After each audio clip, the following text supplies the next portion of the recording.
came in here a little nervous, but leaves with $32,000 of good luck to her. Hope she has a great time in the Bahamas.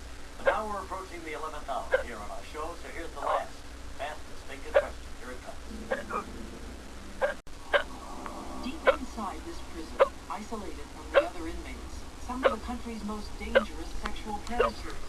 Men who once preyed on women and children. A child molester who prowled the Northeast. Boy, would I love to get into some of the stuff that's in them buses. Wow. What would happen if they opened the doors and let these men out? Tonight, what happened when they did. In Great Falls, Montana, a man is arrested lurking around this elementary school. Now police say he was a real-life Hannibal Lecter.